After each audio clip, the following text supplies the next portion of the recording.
नमस्कार, डेली 24 भारत देख रहे हैं आप। मैं हूं आपके साथ हिमांशु दुबे। शुरू करते हैं डेली उत्तर प्रदेश की खबरों की ओर। सबसे बड़ी खबर इस वक्त आपको गोरखपुर से बता रहे हैं, जहां मुख्यमंत्री योगी आदित्यनाथ जो हैं दूसरे दिन भी आज गोरखपुर में मौजूद हैं और यहां सुबह सुबह सीएम ने गोरखपुर मंदिर में पूजा अर्चना करी, जिसके बाद गौ सेवा भी उन्होंने करी। तस्वीरों भी आप देख सकते हैं किस तरीके से उन्होंने जनता दरबार भी लगाया, जहां उन्होंने जनता की समस्याओं को भी सुना। वहीं आप देख सकते हैं कि किस तरीकों से उन्होंने अधिकारियों को भी साफ साफ हिदायत दी है और बार बार थानों और तहसीलों से फरियादियों के आने का मतलब है कि वहां काम सही से नहीं हो रहा है, ऐसे अफसरों पर सख्त कार्रवाई भी होगी। वहीं सीएम योगी ने यह बड़ा आदेश दिया है और कहा है कि किसी भी गरीब की जमीन पर कब्जा नहीं होना चाहिए। हर हाल में जनता की शिकायत का गुणवत्तापूर्ण समाधान होना चाहिए। वहीं गरीबों का इलाज रुकेगा नहीं, क्योंकि सरकार के पास गरीबों की मदद के लिए पैसे की कोई भी कमी नहीं है। वहीं मुख्यमंत्री ने कहा कि जरूरतमंद मरीजों की रिपोर्ट तुरंत शासन को भेजी जाए ताकि उनका इलाज बिना देरी के हो सके। वहीं गोरखपुर से सीएम योगी आदित्यनाथ का यह सीधा संदेश रहा। वहीं गरीबों की सुनवाई भी होगी, ये भी उन्होंने बड़ी बात बोली और दोषी अफसरों पर भी गाज गिरेगी और अब जनता को न्याय भी हर हाल में मिलकर भी रहेगा। तस्वीरें आप देख सकते हैं किस तरीके से तमाम जो फरियादी हैं वो पहुंचे हुए थे सीएम योगी आदित्यनाथ से अपनी समस्याओं को लेकर, जहां मुख्यमंत्री ने जो है जनता दरबार लगाया और उनकी समस्याओं को भी सुना।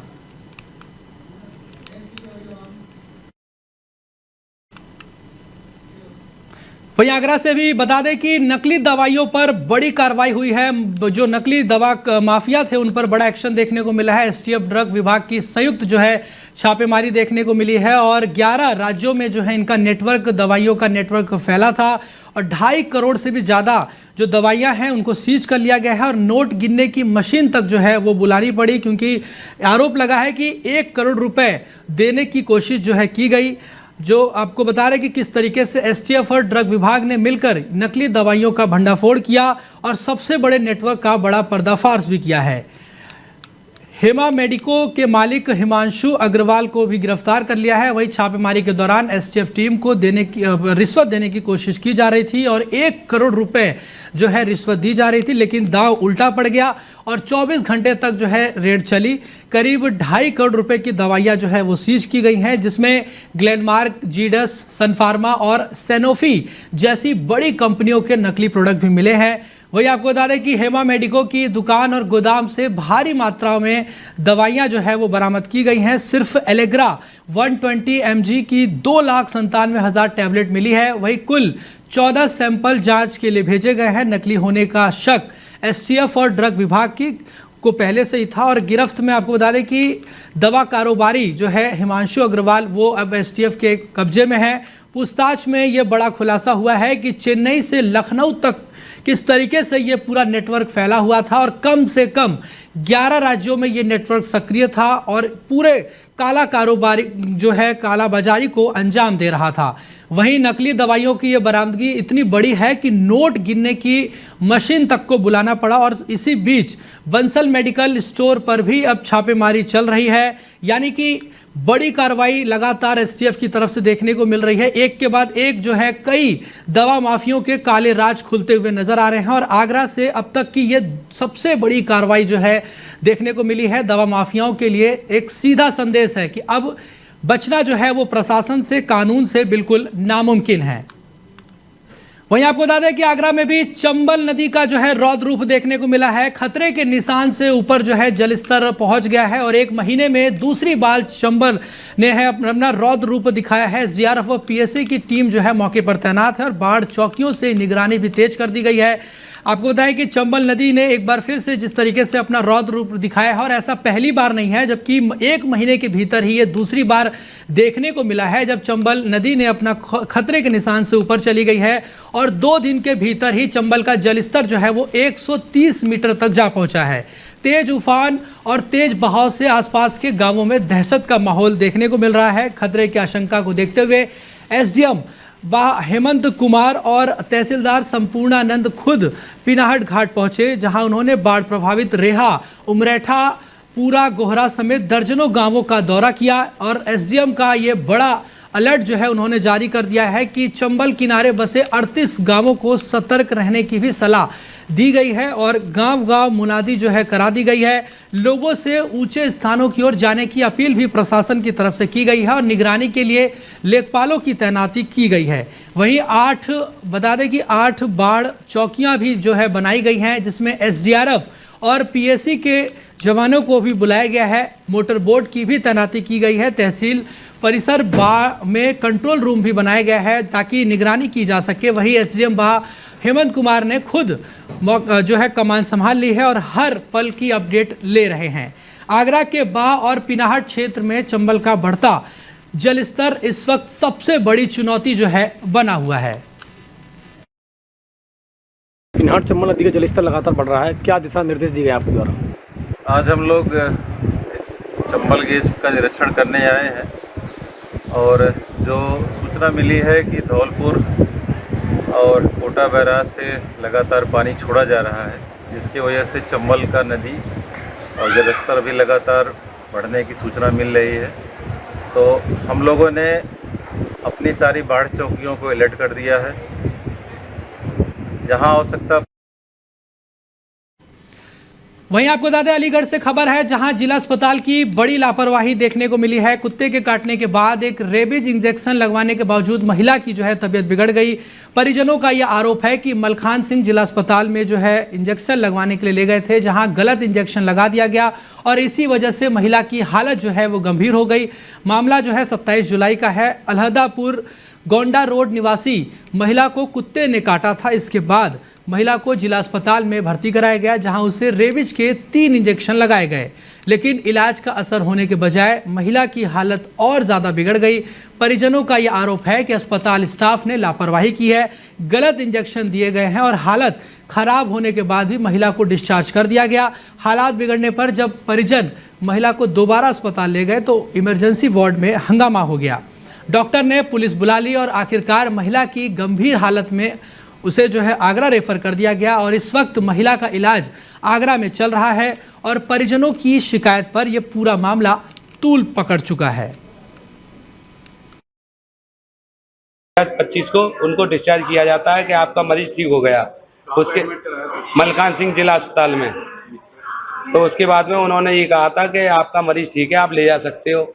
इसी आधार पे हम उनको ले गए। उसके कुछ दिन बाद आज उनकी तबीयत ज़्यादा बिगड़ गई, तो हम इमरजेंसी में लेके आए।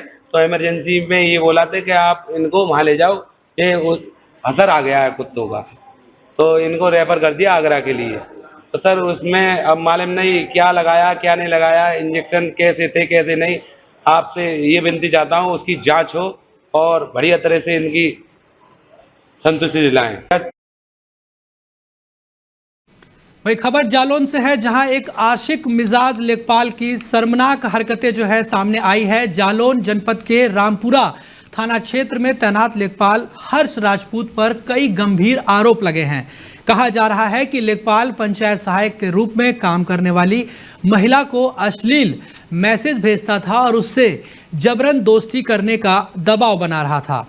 महिला ने कई बार इन हरकतों का विरोध किया, लेकिन लेखपाल अपनी हरकतों से बाज नहीं आया। आखिरकार महिला ने पूरी बात अपने पति को बता दी और पत्नी के मोबाइल पर अश्लील मैसेज भेजने से रोकने की जब लेखपाल के पास वो पहुंचा तो वहां दोनों के बीच जमकर विवाद हो गया और मारपीट तक नौबत आ गई। इसके बाद महिला न्याय की गुहार लगाकर थाने पहुंची, लेकिन यहां कहानी ने एक अलग ही मोड़ ले लिया। परिजनों का यह आरोप है कि पुलिस ने महिला को कई घंटों तक थाने में बैठाकर रखा, उसका मोबाइल भी छीन लिया और दबाव बनाकर थाने से भगा दिया। इतना ही नहीं, आरोप है कि तहसील प्रशासन और लेखपाल के दबाव में पुलिस ने कार्रवाई महिला के पति पर ही कर दी। पति के खिलाफ एफआईआर दर्ज कर उसे ही गिरफ्तार कर लिया गया। अब पीड़ित महिला दर दर की ठोकरें खा रही है और न्याय के लिए उच्च अधिकारियों से गुहार लगा रही है। फिलहाल ये मामला पूरे जालौन जिले में चर्चा का विषय बना हुआ है और अब सबकी निगाहें प्रशासन पर हैं कि कब इस मामले में निष्पक्ष कार्रवाई होती है।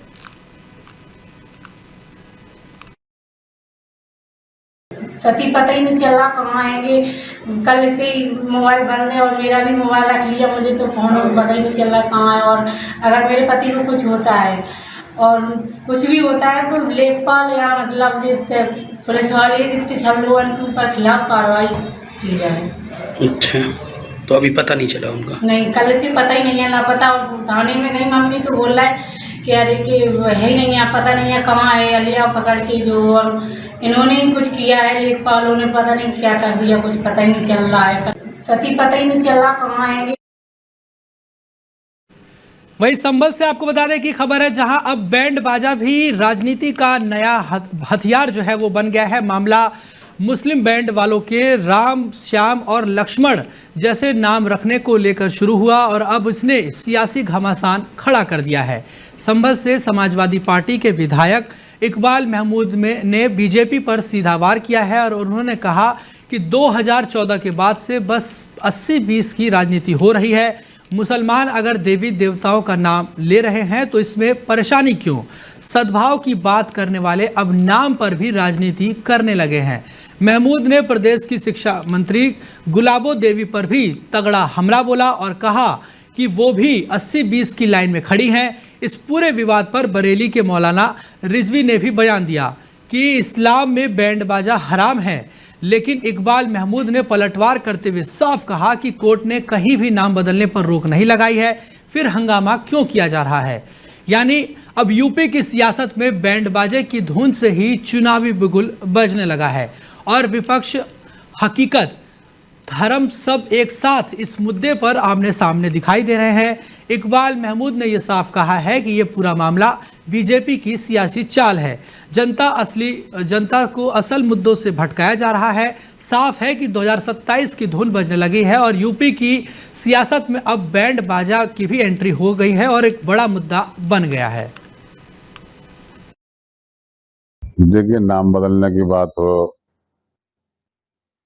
या कोई भी ऐसी बात हो, 2014 के बाद में मालूम कितनी बारें ऐसी बात हो चुकी है। अब सरकार बदल गई, अब वो सरकार 80-20 वाली सरकार आ गई, हमारी एकता को खत्म करने वाली बात आ गई, सरकार आ गई। अब क्या करें? अभी मज़ारात में बैंड बाजे की बारात का है, काय का है, ये बैंड बाजे वालों को मना किया जा रहा है। सालों से करते चले आए, नाम लिखे हुए हैं उनके पहले से। अब इन्हें तो ये सोचना चाहिए भाई, ये मुसलमान लोग राम और श्याम और लक्ष्मण सबके नाम ले रहे हैं, तो इसे तो खुश होना चाहिए उन्हें, इससे तो उन्हें खुश होना चाहिए। अब इस बात पे भी एतराज़ कर रहे हैं, गलत बात है। हमारा सद्भाव बना रहना चाहिए। देश को हमें 2047 तक आगे बढ़ाना है, विश्व में अपने आप को स्थापित करना है, तो इन चीज़ों को नहीं होना चाहिए। वही रायबरेली में बता दें कि तेज बारिश ने एक गरीब परिवार पर कहर बरपा दिया है। गांव के बीचों बीच कच्ची कोठरी भरभरा कर गिर गई और उसमें दब गए कई घर वाले जो थे, वो कई लोग उसमें दब गए हैं। वहीं उनकी पूरी गृहस्थी जो है वो चौपट हो गई है। कड़ी मशक्कत के बाद ग्रामीणों ने मलबा हटाकर किसी तरह जिंदगियां तो बचा ली, लेकिन इस हादसे ने सरकारी दावों और योजनाओं की हकीकत भी सामने ला दी है। सवाल है कि जब प्रधानमंत्री ग्रामीण आवास योजना जैसे प्रोजेक्ट हर महीने हर गरीबों को पक्का घर देने का वादा करते हैं, तो फिर रायबरेली के इस परिवार तक आखिर सरकारी जो है ये मदद क्यों नहीं पहुंची? क्यों आज तक ये लोग कच्चे घर में जिंदगी गुजारने को मजबूर रहे? आपको बता दें कि रायबरेली के महाराजगंज विकासखंड के टूक गांव में मंगलवार सुबह यह हादसा हुआ। लगातार हो रही बारिश से एक कच्ची कोठरी अचानक ढह गई। घर के अंदर रह रहे लोग, उनका सारा सामान और पूरी गृहस्थी मलबे में दब गई। हादसे के बाद इलाके में अफरा तफरी का माहौल मचा। वहीं गांव के लोग जो है दौड़े दौड़े पहुंचे और किसी ने मिट्टी हटाने की कोशिश करी और किसी ने ईंट पत्थर खींचे और कई घंटों की मशक्कत के बाद पीड़ित परिवार को मलबे से बाहर निकाला गया। इस दौरान 2 लोगों को गंभीर चोटें भी आई हैं, लेकिन परिवार की किस्मत इतनी खराब रही कि घर तो गया ही गया, साथ ही साथ उनका बरसों का जमा किया हुआ सामान भी बर्बाद हो गया। बर्तन से लेकर बिस्तर तक, राशन से लेकर कपड़े तक, सब कुछ मिट्टी में दबकर खत्म हो गया। अब बड़ा सवाल है कि जिम्मेदार जो लोग हैं उन पर यह बड़ा सवाल खड़ा होता है कि इस गांव के लोग ये बताते भी हैं कि न तो पीएम आवास योजना का लाभ मिला है और न ही किसी अधिकारी ने कभी सुध ली। आज भी गरीब लोग कच्चे घरों में रहने को मजबूर है। हादसे के कई घंटे बीत चुके हैं, लेकिन मौके पर न तो कोई बड़ा अधिकारी पहुंचा और न ही लेखपाल। यानी सरकार के दावे और जमीन पर हकीकत दोनों बिल्कुल अलग है। तो रायबरेली की इस तस्वीर ने एक बार फिर से सरकारी योजनाओं की पोल खोल कर रख दी है। जिन गरीबों को पक्का मकान देने का दावा हर चुनाव में किया जाता है, वही गरीब आज भी कच्ची दीवारों के सहारे जिंदगी काट रहे हैं। सवाल यह भी है कि आखिर योजनाओं का फायदा सिर्फ कागजों और फाइलों तक ही क्यों सीमित है? क्या इस हादसे के बाद कोई अधिकारी इन पीड़ितों की सुध लेगा या फिर इसी तरीके से ये परिवार को अपनी जिंदगी आगे गुजर बसर करनी पड़ेगी? दादा क्या नाम है? प्रेमलाल। कहाँ के रहने वाले हो? टूके के। क्या हुआ है? हमारे कच्ची कोठरी गिर गए। कैसे गिर गए? बारिश से। बारिश से। कितना नुकसान हुआ? अरे नुकसान सब बोरिया दब गई, बर्तन दब गए। अच्छा। उनका और निखारन खोद के। अच्छा, और क्या हुआ? गेहूँ दब गए, थोड़े चावल दब गए जी। और भगोना को दब गए रहे, उनका निखारन खोद के। हाँ। का नाम है? राम रानी। का हुआ है? बरसात में गिरी है कोठरी। अच्छा, कैसे गिर गए? अरे कैसे गिरी, मैं सब दब गया का दब गया है? अरे गेहूँ धान चावल हाँ। मने चुटा गए हैं। कौन चुटा गया? बोरिया सब दब गई। अच्छा, क्या था बोरी में? अरे में बर्तन रहे हैं। हाँ। गेहूँ रहे हैं। हाँ। धरे रहे। अच्छा, कौन से गांव में रहती हो? टोक में। टोक। वहीं मुरादाबाद में पुलिस ने बड़ी कार्रवाई की है। बता दें कि चोरों के एक गैंग को गिरफ्तार कर लिया है। दरअसल मझोला थाने इलाके के सोनकपुर पुल पर पुलिस चेकिंग कर रही थी, तभी मोटरसाइकिल पर 3 संदिग्ध युवक आते दिखाई दिए। जैसे ही पुलिस ने उन्हें रोकने की कोशिश की, आरोपी बदमाशों ने पुलिस पर ही जान से मारने की नीयत से फायरिंग कर दी। जवाबी कार्रवाई में पुलिस ने मोर्चा संभाला और मुठभेड़ में तीनों बदमाश को गोली लगने से वो घायल हो गए। पुलिस ने तुरंत उन्हें दबोच लिया और इलाज के लिए उन्हें जिला अस्पताल भी भिजवाया गया। पुलिस के शिकंजे में आए आरोपियों के नाम सचिन ठाकुर हसीन, जो कि बरेली का ही निवासी है, वहीं विकास चौहान। इसके अलावा अगर बात करें पुलिस के मुताबिक ये सभी उसी गैंग के सदस्य हैं जो नाबालिग लड़कियों को अपने जाल में फंसाकर पहले उन्हें बंधक बनाते हैं और फिर उनके साथ दुष्कर्म करने के साथ साथ उन्हें वेश्यावृत्ति में भी धकेल देते थे। पुलिस ने बदमाशों के कब्जे से एक मोटरसाइकिल, 3 अवैध तमंचे, कारतूस और कई मोबाइल भी बरामद किए हैं। तो वही मुरादाबाद पुलिस की इस बड़ी कार्रवाई ने बेटियों के शिकार बनाने वाले इस खतरनाक गैंग का भी पर्दाफाश कर डाला है। लेकिन सवाल यही है कि आखिर समाज में कितने ऐसे गैंग अब भी छिपे हुए हैं जो बेटियों को दरिंदगी का शिकार बना रहे हैं? क्या ऐसे दरिंदों को पकड़कर जेल भेजना ही काफ़ी है या फिर जरूरी है इनके पूरे नेटवर्क को ख़त्म कर देना?